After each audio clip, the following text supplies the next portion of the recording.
SMA TV vous présente Parlons Santé avec votre pharmacien Daniel Lachance.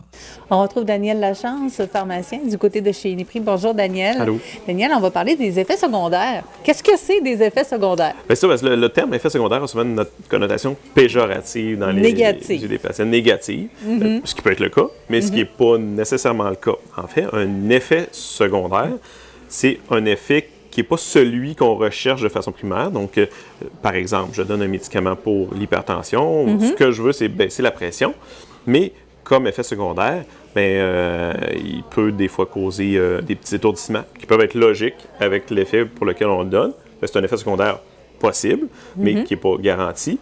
Puis, qui n'est pas nécessairement grave si ça ne perdure pas dans le temps ou si ça n'arrive pas pendant qu'on est en haut des marches. Oui, c'est ça. Mais un effet secondaire peut être quelque chose de positif aussi. Je sais pas, moi, j'ai un patient, on lui donne du Benadryl pour de l'urticaire, puis il y avait de l'insomnie en même temps, puis finalement, le Benadryl s'endort, puis moi, au Dieu, ce qui dort bien avec ça. On ne cherchait pas à l'endormir, mais l'effet secondaire, finalement, pour lui, ça a fait bien son affaire parce que, dans le fond, ça l'a fait s'endormir. C'est pour ça qu'un effet secondaire, c'est un effet qui n'est pas l'effet qu'on recherche, c'est un effet qui vient avec l'effet du médicament, qui n'est pas celui qu'on recherche nécessairement, mais qui n'est pas nécessairement négatif. Donc, c'est ça. C'est pas nécessairement péjoratif. Des fois, quand on reçoit la note, justement, votre médicament peut faire... Et là, il y a une longue liste. Ça ne veut pas dire qu'on va tous les avoir non plus. Non, en fait, même c'est un que potentiel. peut-être qu'on n'en aura pas du tout. En fait, c'est que tout médicament a un potentiel d'effet secondaire. Parce qu'on n'a pas un médicament, ou très rarement, qui va agir spécifiquement juste là où on veut qu'il agisse. T'sais. Donc, puis des fois, on va s'en servir des effets secondaires parce qu'on les connaît. Puis bon, on va faire une pierre deux coups. Donc, on va utiliser le médicament peut-être pour autre chose parfois. C'est ça. On va faire un choix de médicament justement parce qu'on sait que son effet secondaire, ça va faire notre affaire dans le cas de... je vais donner un exemple. J'ai un patient qui, mettons, a un trouble anxieux. Donc, et puis, mais en même temps, il y a des bonnes douleurs, il y a une hernie discale, il y a des douleurs, puis il y a des petits engourdissements au niveau de son mollet puis de son pied. Bien, on peut utiliser, par exemple, une molécule, un antidépresseur qui a un potentiel antidouleur en même temps. De la duloxétine, par exemple, ou de la venlafaxine qui peut être utilisée, qui va faire une pierre deux coups. On va se servir de son effet secondaire, qui dans ce cas-là ne sera pas nécessairement négatif. On peut faire un choix de molécule en fonction de ça. Un patient qui arrête de fumer, il y a différents traitements pour arrêter de fumer, mais en même temps, il y a un petit peu de symptômes dépressifs, manque d'énergie, on peut, au lieu de lui donner, par exemple, le Champix pour lui, on peut essayer du bupropion qui va faire une pierre deux coups. On va se servir de l'effet secondaire énergisant du bupropion pour l'arrêter de fumer, puis en même temps, peut-être tenter de donner un peu d'énergie. C'est un exemple où c'est ça. Des fois, on peut s'en servir des effets secondaires, mais des fois, ils peuvent être négatifs, exactement. Puis, dans la liste, c'est toujours un potentiel. Il y a un pourcentage de gens qui vont avoir un effet secondaire.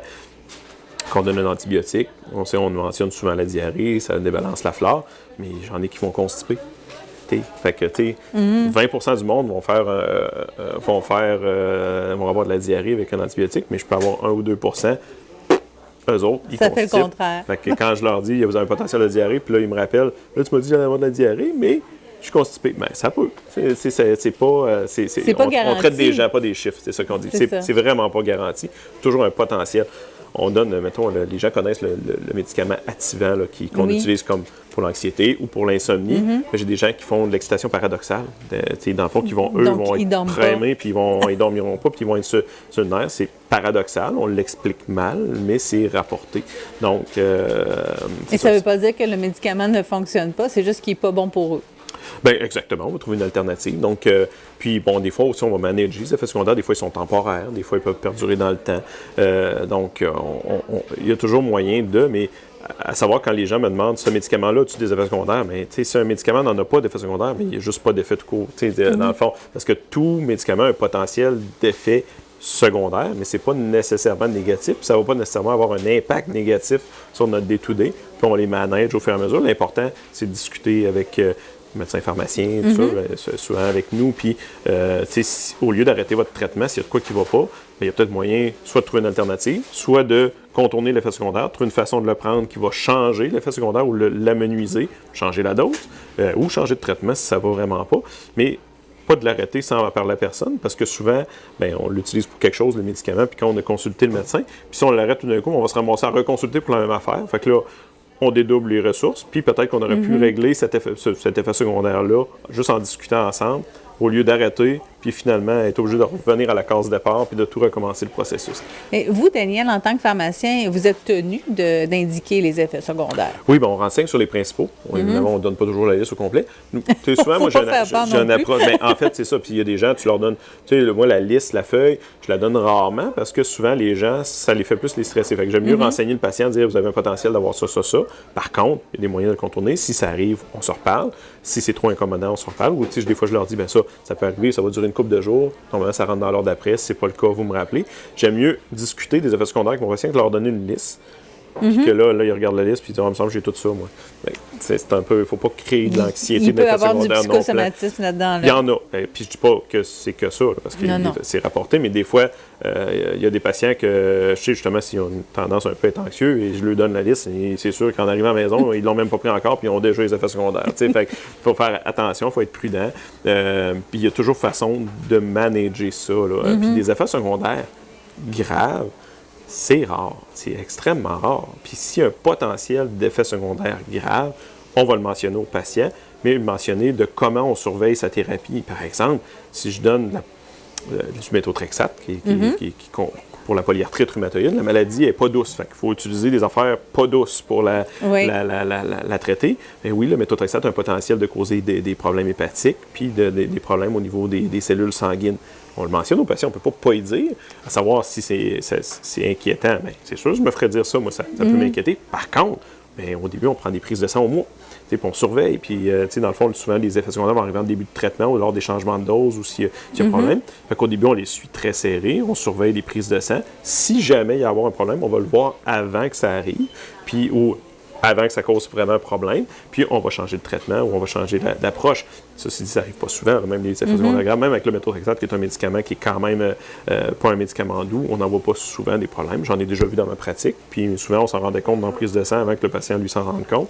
Fait qu'à ce moment-là, on change de traitement avant que ça arrive. Donc, quand il y a des effets potentiels plus sévères, les patients ils ont un suivi qui va avec ça.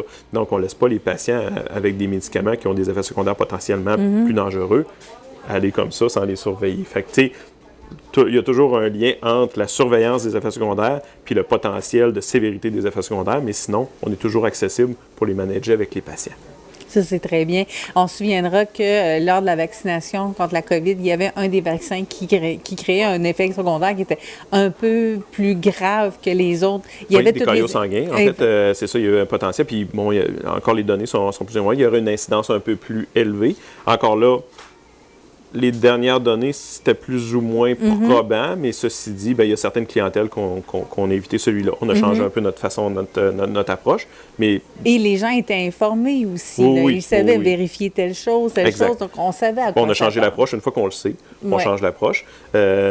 Puis, on s'ajuste, là. Mais souvent, les médicaments, quand ils sont mis à marché, on a quand même beaucoup de données parce qu'il y a eu beaucoup d'études longtemps. Mais il y a des effets secondaires qui, des fois, c'est vraiment en post-market qu'on va, pour certains médicaments, qu'on va voir des choses qu'on n'avait pas vues dans les études cliniques, qu'ils sortent. Puis, on ajuste. Il y a des médicaments, finalement, après ça, soit qu'on ajuste les dosages qu'on donne, on change la posologie ou même des médicaments qui sont retirés, finalement, parce qu'on trouve de quoi. Mais ça, évidemment, il faut que les gens nous rapportent les effets secondaires. S'ils arrêtent le médicament puis ils ne disent pas à personne, bien, nous, comme professionnels, on ne sait pas que ça leur est arrivé non plus. Fait que, tu sais, peu importe ce qui arrive, même si mon intervention ne va pas vous faire continuer le traitement en disant, puis si votre volonté, c'est vraiment d'arrêter le traitement, dites-nous les pareils, parce que nous, on va noter l'effet secondaire au dossier, puis si vous voulez vraiment l'arrêter parce que ça vous incommode trop, bien, on va peut-être trouver une alternative, ou communiquer avec votre médecin, au pire, si on ne peut pas intervenir, nous, comme pharmaciens, pour prescrire autre chose, mais des fois, dans la même famille de médicaments, on peut trouver autre chose, puis essayer au moins de régler le problème, puis avant d'être obligé de attendre chez le médecin, puis de le voir.